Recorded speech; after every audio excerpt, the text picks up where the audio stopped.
Jadi dipisahkan antara aspek dinamika politik internal Partai Golkar antara Pak Erlangga dengan Bang Bahlil, artinya dengan konteks saya dengan Pak Prabowo-nya dengan Bang Bahlil itu dipisah.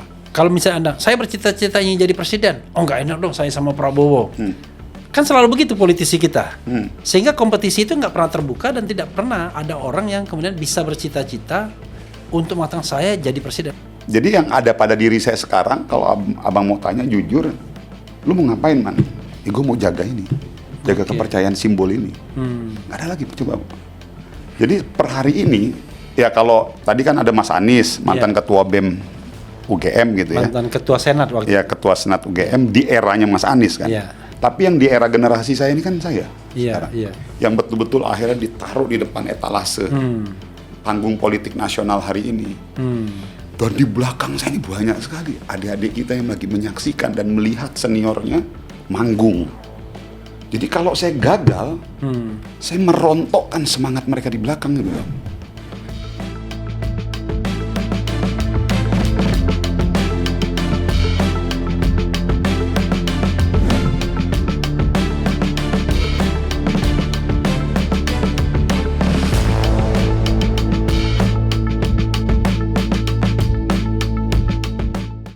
Ya, saudara sekalian, kita lanjutkan pembicaraan yang menarik ini. Dan ini akan lebih menarik lagi karena ini bicara tentang blood, ya, tentang darah, tentang genetika seorang Maman Abdurrahman, ya. Tidak bisa kita ngomong Maman hanya soal UMKM saja karena beliau ini adalah seorang seorang politisi. Dan kalau kita lihat recordnya, enak sekali hidup dia. Masih muda, lahir tahun 10 September 1980 ya. Jadi which is usianya sekarang 46 tahun. Jalan 4 ya. Ya, jalan 45 lah. 45 ya, 45 tahun. Dan bisa jadi menteri termuda jangan-jangan. Untuk menteri, jangan-jangan termuda. Nah, salah satu menteri termuda, bayangkan. Dan kalau kita lihat recordnya, ya kan, beliau ini pernah jadi presiden mahasiswa Trisakti 2004-2005. RH sudah berjuang di pemilu pada waktu itu.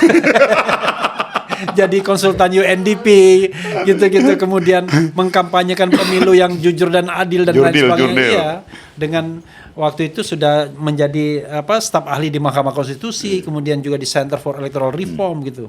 Beliau masih jadi presiden mahasiswa. Tapi yang namanya nasib orang itu kan sekarang keren sekali. 2017-2019 mereka dia jadi anggota DPR. Berarti pengganti. PAW ya. PAW dari? Ada dulu senior saya di Golkar Kalbar. Ya. Ya kena masalah hukum lah. Akhirnya Cornelis siapa? Enggak, Julfadli. Oh, Julfadli. Pak Julfadli. Cuma ada yang menarik Bang kalau cerita PAW saya ini. Saya itu urutan keempat. Jadi Golkar Kalbar itu 1 kursi. Pak Julfadli. Nomor 2-nya itu seharusnya kan ke nomor 2. Ya, suara terbanyak nomor 2. Iya, suara terbanyak nomor 2. Almarhum Pak Morkes tuh, mantan ketua Golkar Kalbar. Beliau waktu itu sakit. Udah nggak berpikir juga kita. Terus ada lagi yang ketiga Bang. Kamarudin Sam. Almarhum juga nih, senior almarhum Kamarudin Sam. Beliau nolak. Nggak mau ngambil DPR waktu itu karena udah jadi komisaris Bank BTN. Akhirnya beliau lebih milih tetap jadi komisaris. Larilah ke saya keempat ini. Memang. Jadi sejarah jadi PAW ini sama dengan Ganjar. Pranowo itu PAW pertama kali itu. Oh iya. Iya, dia PAW. Oh iya benar. Duta besar Korea Selatan. Iya benar. Jakob Tobing apa gitu. Iya benar. Pokoknya dia PAW juga. Iya. Wah, begitu PAW lancar jalan. Kayak Maman Abdurrahman. Jadi waktu itu nggak pernah nyangka juga. Jadi menang betul tuh 2019.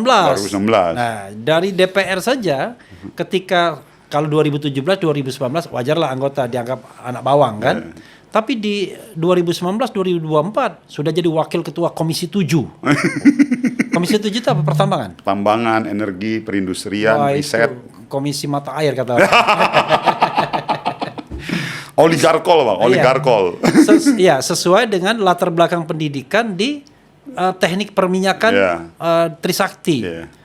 Berarti sebelum Anda tamat tahun berapa? 2006. 2006 tamat. Tamat kuliahnya ya? Iya, tamat kuliah. 2006. 2006. Berarti sempat kerja di Oh, saya udah ya kerja di oil and gas dulu di oil and gas perminyakan dulu. berapa lama? Adalah kurang 11 tahun lah ya. Oh, 11 10 tahun. Ya, lah. no wonder modal politiknya udah gede. Memang- Jangan-jangan di luar negeri nggak? Oil and gas? Pindah-pindah. Oh, pindah-pindah. Udah kemana-mana, Wan.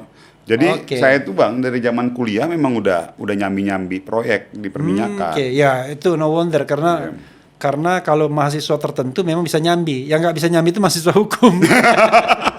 Jadi ngikut-ngikut belajar ngerjain proyek dosen Oke. di Aceh, terus di daerah-daerah di Natuna kayak gitu. Nah, jadi no wonder ya. Soalnya biasanya kalau orang teknik, orang eksakta, Ya. IPA kalau dulu mudah merambah ke ilmu sosial. Ya. Yang susah itu adalah orang sosial. Kecuali Rocky Gerung mungkin. Rocky Gerung itu bisa fakultas apapun dia ya. Oke. Ya. Nah, tentu orang bertanya ya. Kok bisa ya seorang Maman Abdurrahman yang masih muda, tidak punya latar belakang UMKM, kerja satu-satunya di perminyakan, lalu kemudian komisinya pun komisi yang sesuai dengan latar belakang ilmunya, dicemplungkan ke sana.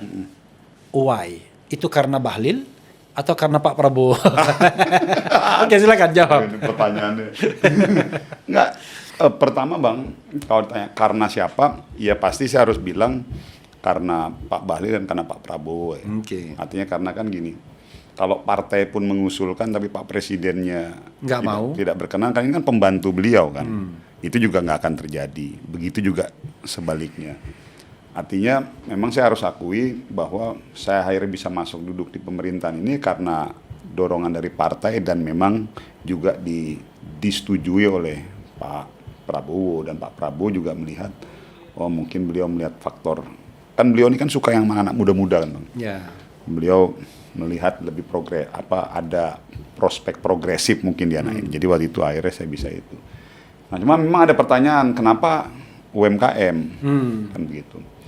Cuman memang begini Plus Bang. gini, mengapa UMKM, mengapa Maman Abdurrahman yang notabene tidak mendukung Bahlil?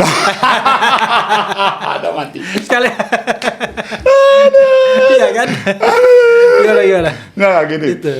Memang saya mau bilang itu. Jadi gini. Nah itu yang saya juga yang kedua UMKM kan. Kenapa UMKM? Sebetulnya saya melihat Allah ini baik kali sama saya Bang. Oke. Takdir saya diberikan kesempatan ngurusin UMKM. Kan dulu waktu saya di Komisi 7 itu kan usaha besar tuh kan rata-rata. Tambang, perminyakan, perindustrian. Nah, di perindustrian ini sebetulnya ada Dirjen Industri Kecil Menengah.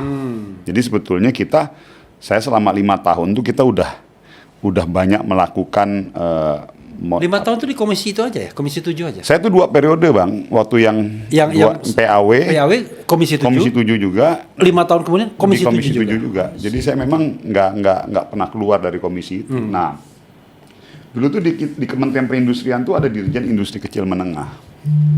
Ya, memang kita banyak melakukan pengawasan, pembuatan mendorong beberapa legislasi terkait industri kecil menengah waktu itu. Ya mungkin pada akhirnya memang saya berpikir pada akhirnya di ujung akhir dari kita mendorong sektor usaha mikro kecil menengah pasti ke industrialisasi. Nah, jadi mungkin itu salah satu waktu itu akhirnya Pak Bahlil dan Pak Prabowo mendorong saya di UMKM ini.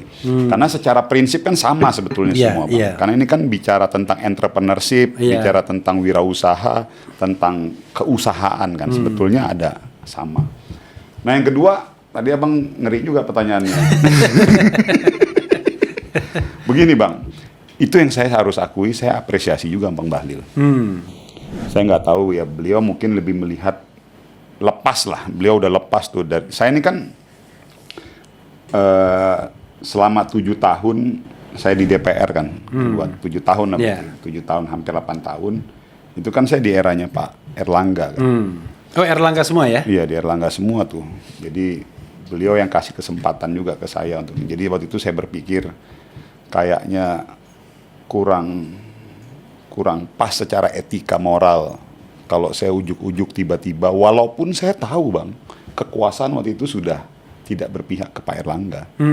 Jadi kalau saya mau memikirkan tentang pragmatisme politik waktu itu, dan saya bukan orang bodoh-bodoh juga, Bang, kita kan paham juga baca kehendak langit ini bagaimana waktu itu. Kita udah melihat secara politik di atas, memang mengarahnya sudah tidak ke Pak Erlangga, situasi politik dengan beberapa pertimbangan. Dan kalau saya waktu itu mau berpikir pragmatis, ya gampang. Saya ini sama Bang Bahlil secara personal juga dekat gitu. Saya tinggal lompat aja ke situ. Tapi saya pikir, nggak tahu ya. Saya dari dulu, saya masih memikirin ini aja, faktor etik, faktor perkawanan, faktor tidak lupa kacang dan itu kulitnya. aja, mungkin lebih karena faktor itu. Dan saya sampaikan dengan fair dengan Bang Bahlil waktu itu. Saya bilang begini, saya ingat sekali waktu itu kata-kata saya, Bang, andaikan saya putuskan saya mendukung Abang, Abang bisa membayangkan suatu hari nanti Abang jadi ketua umum 4 tahun atau 5 tahun lagi saya perlakukan hal yang sama itu kepada Abang tapi terhadap orang lain. Situ Bang Bahlil langsung peluk saya tuh. Udah Dinda, kau pertahankan keputusan kau, Abang hargai itu. Nah, udah. Ya udah, jadi saya jalan waktu itu begitu sih. Jadi walaupun saya waktu itu akhirnya tidak ke Bang Bahlil gitu, tapi secara moral kita memahami dan menghormati itu. Nah, akhir rezim di Golkar berganti, Bang Bahlil menjadi ketua umum, ya saya juga nggak ngerti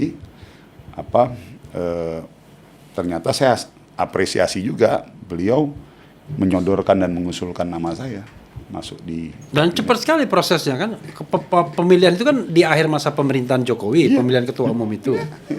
Kemudian ya pembentukan kabinet paling berselang berapa bulan, 1 bulan 2 bulan mungkin ya. Dan waktu itu kalau Abang bayangkan, ya namanya ini ya namanya kita, ya namanya kandidat yang kita pertahankan nggak jadi, misalnya gitu akhir Bang Bahlil itu udah kayak keleng-keleng putus kita itu waktu itu.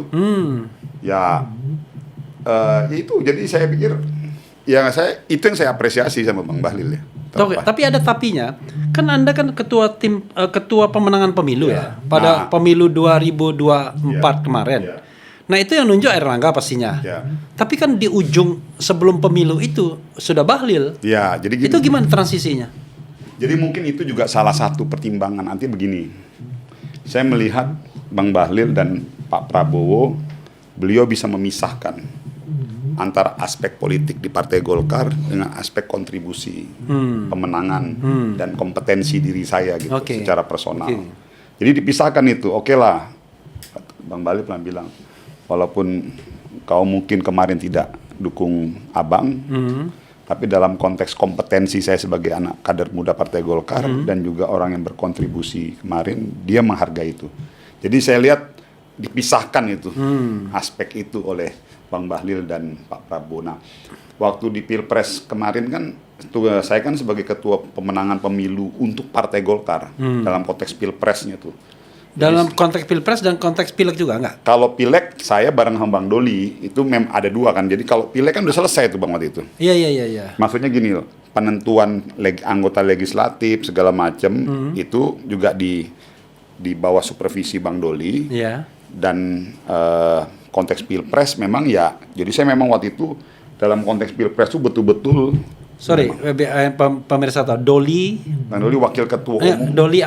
Ahmad Doli Kurnia ya, wakil ketua umum Golkar sekarang ya.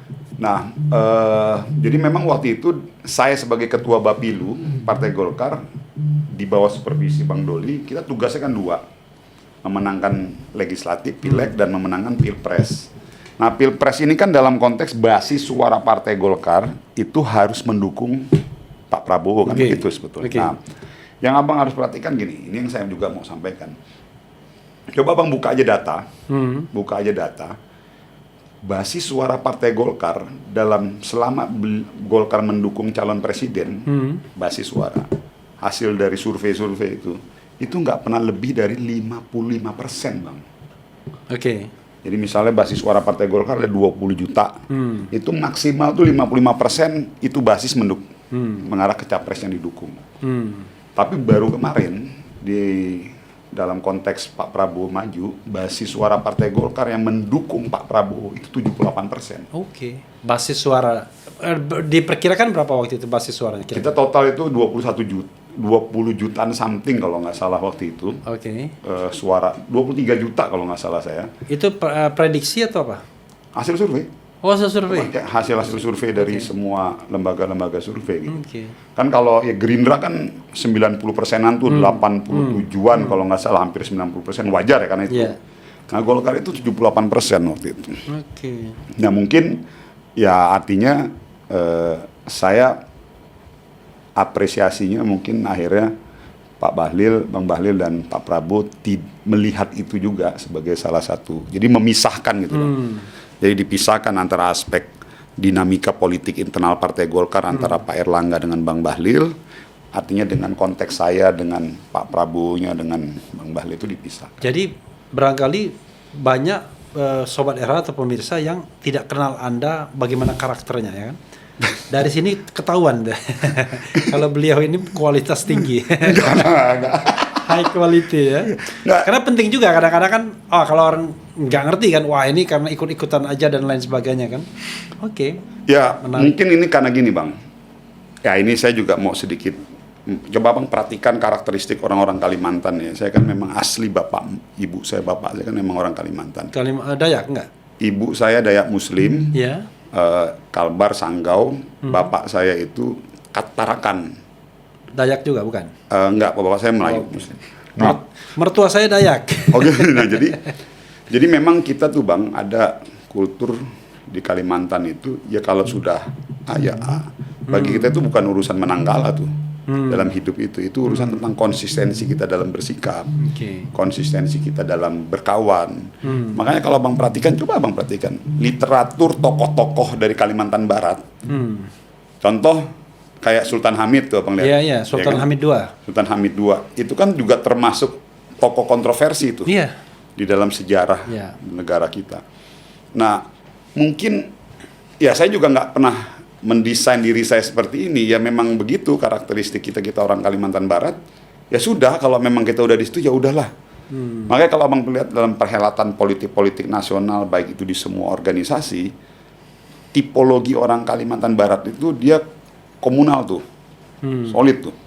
Jadi bahwa menang kalah tuh, tapi kalau udah engagement salam ya udah kita di situ. Gitu. Itu yang saya terus Abang lihat kayak Pak Oso. Kan itu kan tipologi orang-orang Kalbar, Cornelis. Terus ya artinya Akil Mukhtar. Saya mau nyebut Akil Mukhtar, tapi saya biarkan Anda. Iya, Bang Akil gitu ya. Terus Hamzah Has. Oke. Jadi nggak tahu ya, saya juga bukan terpengaruh sama mereka, tapi mungkin karena karakteristik tipologi kedaerahan kali. Jadi kita tuh model orang-orang yang lempeng-lempeng aja kayak gitu. Jadi Anda sebenarnya tidak ada root Jakarta ya? Nggak ada sama sekali. Waktu kuliah itu ngekos. Oke. Jadi saya di Jakarta ini tidak ada keluarga Bang. Keluarga saya itu hanya dari istri. Ya kita anak rantau kan, masa kita cari istri orang Kalbar lagi, kita cari istri orang Jakarta lah. Orang Jawa. Cari anak ibu kos. Atau anak ibu warung gitu. Kayak ini dong. Kayak Bung Karno dengan Hos Cokro. Oh ya, iya. Untung Anda nyebut Bung Karno. Ada lagi sih contohnya, tapi nanti tersinggung deh. Karena masih hidup orangnya. Jadi, oke. Anda usia 45 tahun. Ya nanti September 46 tahun. Which is sangat muda untuk seorang politician yang sudah menggapai ini. Jangan bandingkan zaman dulu. Zaman dulu kan sumber daya manusia terbatas dan kesempatan luas, sumber daya nggak ada. Tapi sekarang ketika 40-an, sama seperti Bahlil ya. Bahlil tahun berapa lahir ya? Bang Bahlil itu 4 tahun di atas saya. 4 tahun ya. Berarti dia ya baru 49 barangkali kan udah jabatan puncak begitu. Saya membayangkan ya, boleh nggak saya bicara racing 2029 misalnya? Karena narasumber saya selalu menolak. Karena nggak enak sama Prabowo kan. Tapi gini, Anda bisa nggak bayangkan ya, menteri itu adalah jabatan yang sudah Anda pegang. Oke? Paling kalau dianggap senior, menteri koordinator. Nah, yang paling beruntung sih memang AHY kan. Tidak perlu lama-lama jadi menteri, langsung jadi menteri koordinator. Cuma 6 bulan jadi menteri, jadi menteri koordinator. Tapi kalau dia kan wajar darah biru, ketua umum partai politik yang memang dibangun ayahnya dan lain sebagainya. Anda bisa membayangkan nggak misalnya di 2029 Anda mau jadi apa? Karena puncak karir Anda kan sudah hampir tercapai. Di DPR itu sudah wakil ketua komisi, oke lah. Sekarang yang penting jabatan eksekutif, which is jabatan tunggal, sudah setingkat menteri. Lalu sementara di partai apa? Sekarang apa jabatan di partai? Terakhir saya ketua Golkar Kalimantan Barat kan. Nah, ketua Golkar Kalimantan Barat kan. Kalau misalnya Kalimantan Baratnya dibuang, jadi ketua Golkar kan? Dalam politik kita yang ewu pakai ewu, ketika Anda, saya mau bercita-cita menjadi ketua umum Partai Golkar misalnya, maka Anda pasti mengatakan, nggak enak dong saya sama Bang Bahlil. Kalau misalnya Anda, saya bercita-cita ingin jadi presiden, nggak enak dong saya sama Prabowo. Kan selalu begitu politisi kita. Sehingga kompetisi itu nggak pernah terbuka dan tidak pernah ada orang yang kemudian bisa bercita-cita untuk mengatakan saya jadi presiden. Ada orang yang naif sedikit, namanya Rizal Malarangeng. Pada tahun 2009 kalau nggak salah, dia kampanye di mana-mana kan untuk menjadi calon presiden, bahkan beriklan di TV kan. Tapi kan kendaraan pun tak punya, dia boro-boro mau berkompetisi kan. Nah, seorang Maman Abdurrahman, kalau kita dekat-dekatkan dengan generasi baru Golkar, kan Anda kan termasuk orang yang grass gitu kan. Ada Maman di situ mungkin. Kalau Doli, saya kira lebih muda dari saya juga dia, tahun 71 atau something. Bahlil yang kelahiran mungkin 75 atau 76 misalnya. Kan itu generasi muda yang di bawah 50 tahun dan 5 tahun ke depan, kalau kita pakai path-nya Pak Jokowi, 53 tahun jadi presiden dia. The Vice President. Atau kalau ke The Vice President sekarang itu malah less than 40 years ya kan waktu nyalon. Apa yang ingin Anda katakan terhadap itu? Terserahlah, saya kan tidak mau memaksa Anda. Gini Bang, pertama kalau Abang lihat konfigurasi menteri-menteri yang ada di Golkar, itu rata-rata under 50 semua tuh. Oke. Berapa Bang Bahlil under 50. Nusron under 50 ya. Nusron under 50. Ya, oke. Mbak Mutia Hafiz. Ya. Aceh. Ya. Aceh Gubernur Lemhanas ya. Iya, artinya itu kan setingkat. Menteri, ya. Nah, kalau Abang perhatikan itu kan artinya terus sama saya kan. Iya. 5. Iya. Jadi 5 orang ini semua under 50 tahun. Ya. Jadi sebetulnya nggak ada. Bagi kita, kalau bagi di Golkar, saya ini juga tidak terlalu spesial kali. Kalau dilihat dari sisi umur gitu loh maksudnya. Ya artinya memang, ya ini memang kebetulan kita di internal Partai Golkar ada sebuah kesempatan terjadi percepatan regenerasi. Akselerasi regenerasi aja gitu. Jadi itu dulu satu tuh Bang. Jadi saya mau bilang ya ini kebetulan ada momentum kesempatan itu aja. Nah yang kedua, coba mau perhatikan di kabinet kita juga, apalagi di Pak Prabowo kan juga banyak banget anak generasi muda. Makanya saya minder. Nah, artinya, saya tiba-tiba ngerasa tua banget tuh, karena ternyata muda-muda semua di situ. Jadi banyak saya lihat figur-figur itu. Jadi ini mungkin memang tadi nyambung dengan semangatnya Pak Prabowo kan. Beliau ini kan kalau dalam beberapa kesempatan beliau selalu bilang, biarkan saya menjadi martir perubahan ini untuk mendorong Indonesia ke arah perubahan yang sesungguhnya. Coba narasi beliau itu kan the real sosialis kan. Beliau bicara tentang ekonomi kerakyatan, beliau bicara tentang bagaimana mempersempit disparitas gitu ya. Nah makanya salah satunya tadi dengan hadirnya generasi-generasi muda yang muncul di era-era beliau. Nah artinya bagi saya, ya saya mungkin salah satu politisi muda yang dapat kesempatan di era beliau. Nah yang kedua tadi terkait pertanyaan Abang yang sangat luar biasa mengerikan itu. Yang tidak semua orang mau jawab kan? Even jumhur sekalipun kan? Nah bagi saya begini, Bang, kita ini orang Kalimantan. Kalau dilihat dari pendekatan kultural, kultural sepertinya jauh lah. Gitu loh Bang.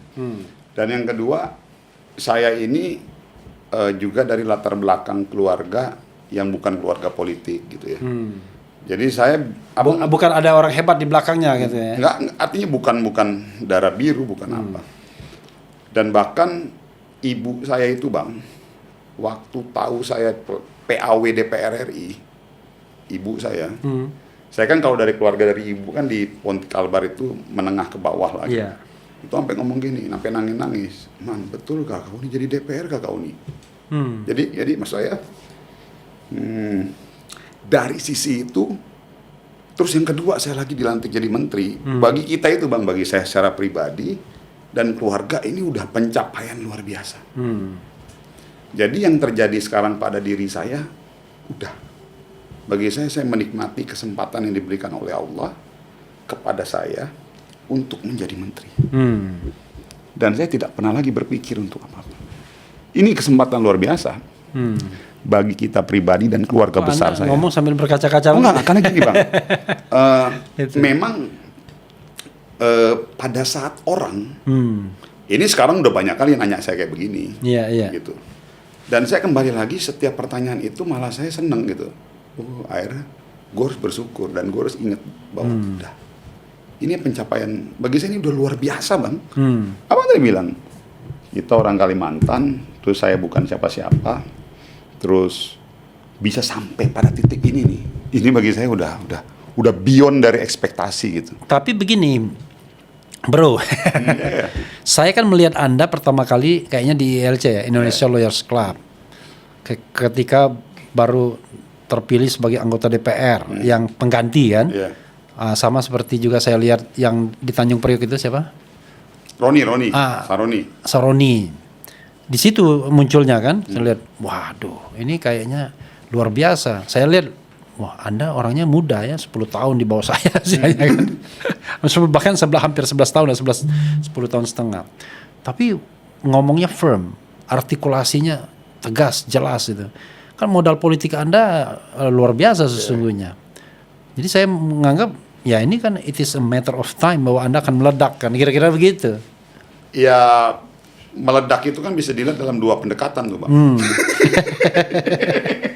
Nggak, tapi kembali lagi sekalipun saya sekarang ini lagi pada titik yang udah bersyukur aja.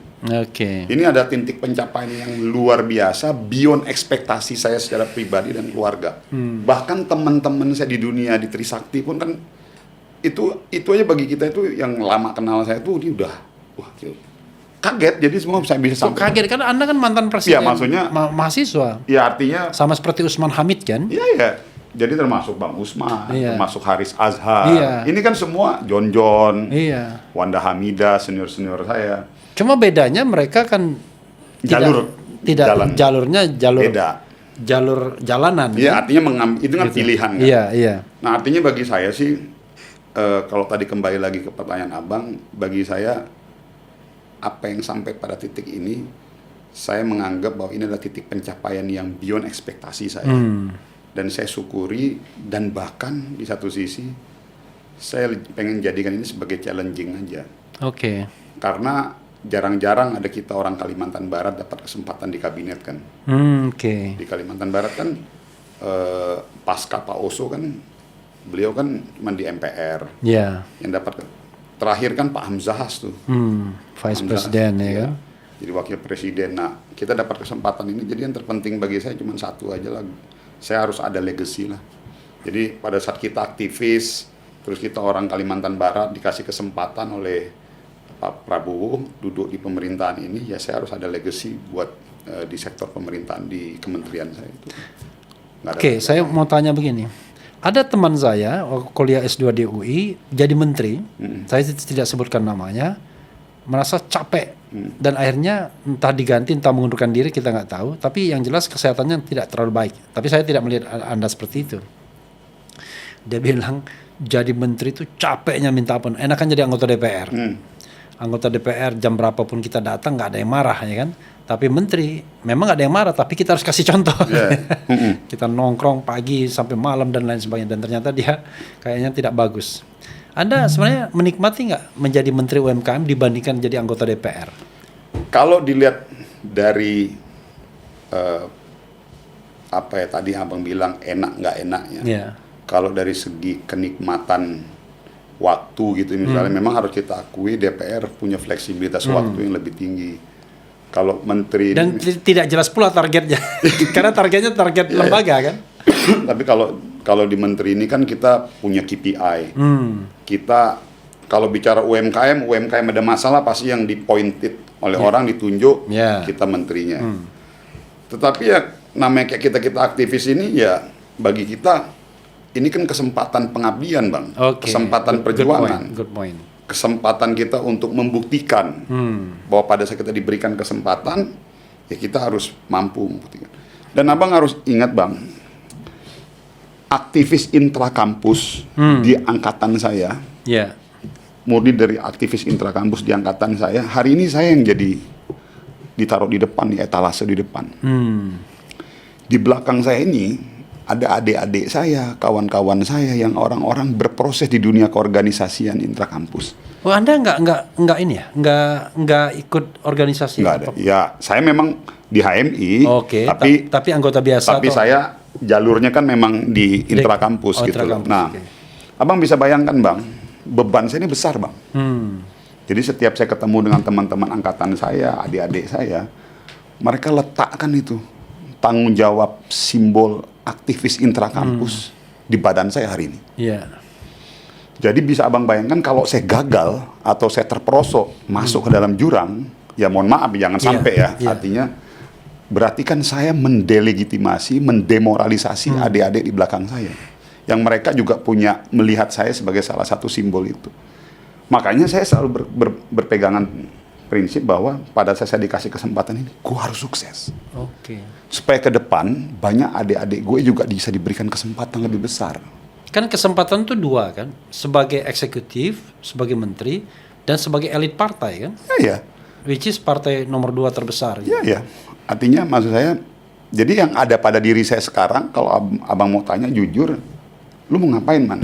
Ya gue mau jaga ini, jaga kepercayaan simbol ini. Nggak ada lagi, coba.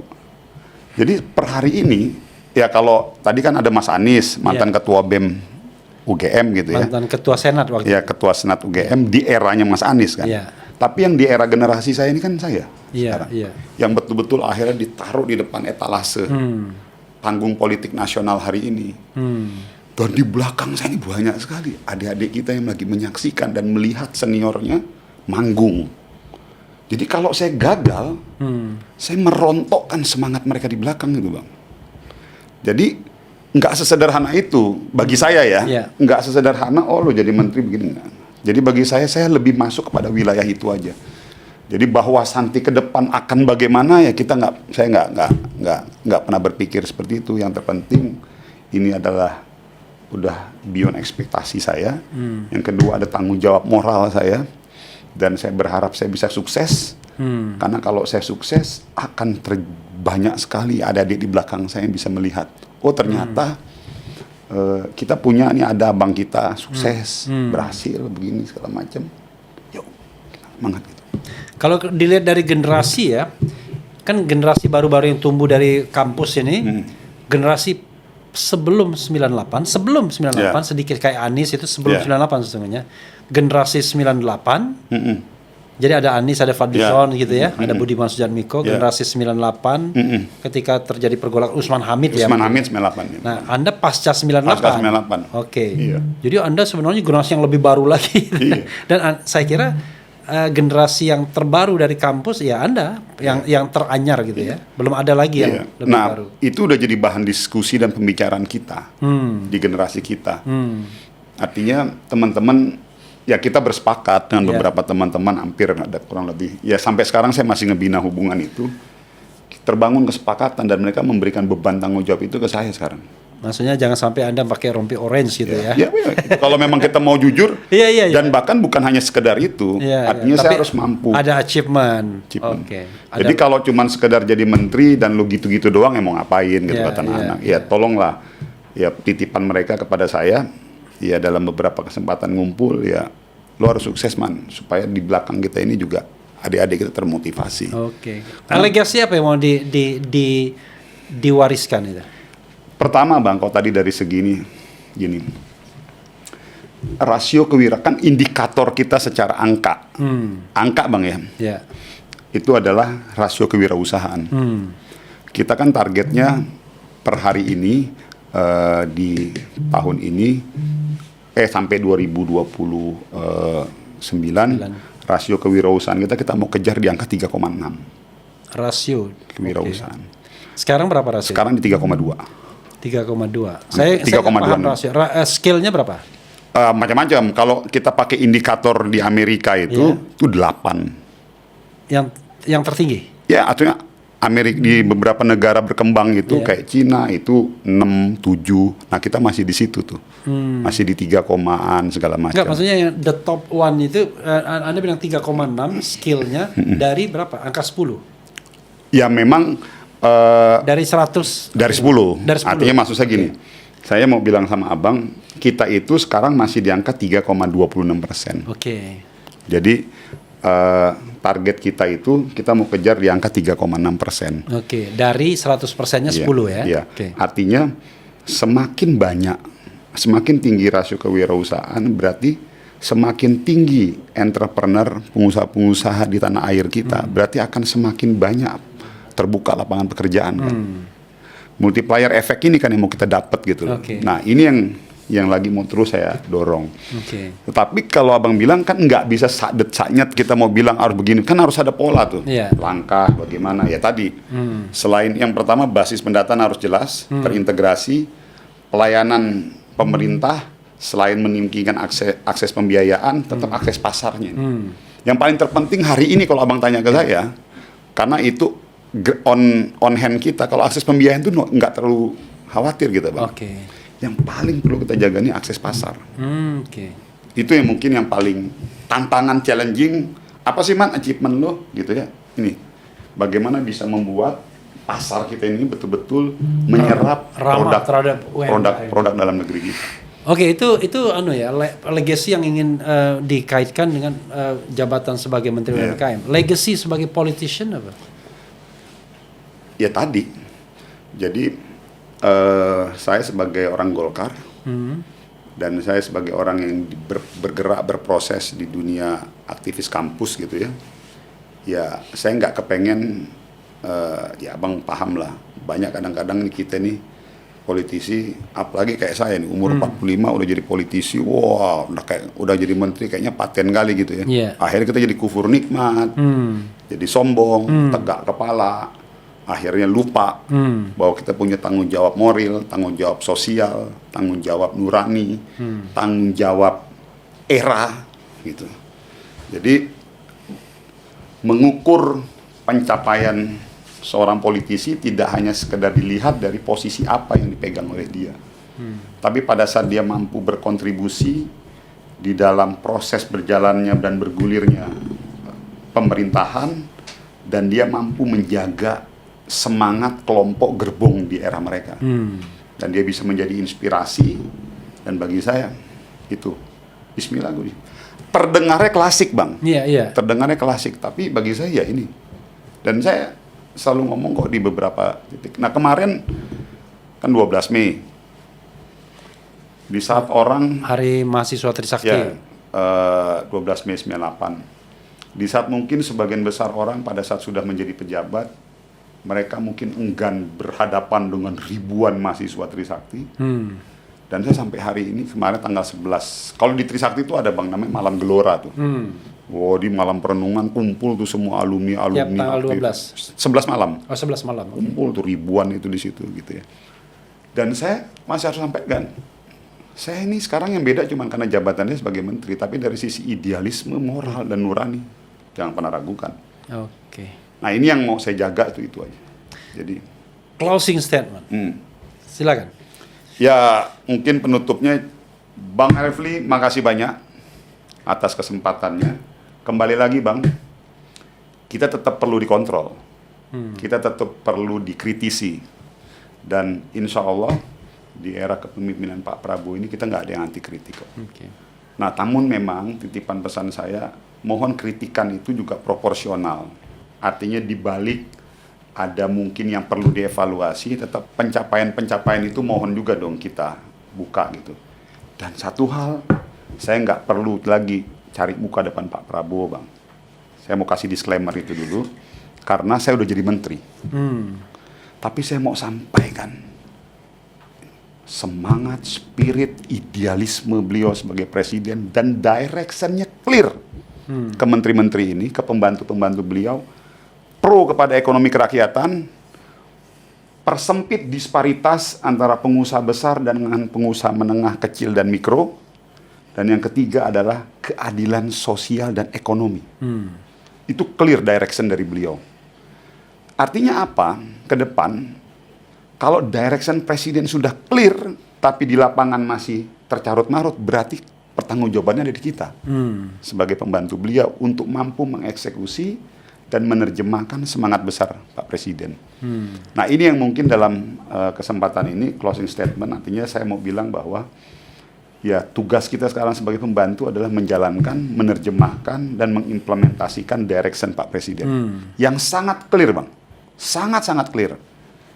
Saya dalam setiap rapat itu sering kali ngomong, ini direction Presiden udah jelas sekali. Contoh, ini saya masuk lagi. Beliau sering bilang, masa sih alokasi kredit perbankan kita hanya menyentuh mayoritas usaha-usaha besar? Kenapa nggak dikasih itu ke nelayan-nelayan kita supaya dia bisa beli kapal yang gede-gede dan akhirnya mereka bisa nangkap ikan bukan cuma sampai ini tapi sampai ke tengah samudera dan perolehan tangkapan ikan yang lebih gede. Artinya kan ini direction ataupun contoh-contoh kasus yang clear sebetulnya. Tinggal kita sebagai pembantu beliau mengimplementasikan. Saya pikir itu closing statement-nya dan makasih banyak Bang Refli. Mohon doanya dari semuanya, doain adik abang ini jangan sampai terjebak sama urusan-urusan hukum. Oke, amin. Ya Rabbal Alamin. Oke, ya sobat era sekalian, pemirsa sekalian, itu tadi banyak yang sudah disampaikan oleh Maman Abdurrahman, politician yang cemerlang, menteri yang masih muda dan saya kira masih besar dan panjang jalan politiknya, juga jalan di eksekutifnya. Ya mudah-mudahan kita doakan yang terbaik bagi beliau. Amin. Wassalamualaikum warahmatullahi wabarakatuh. Keren dan cadas. Waduh.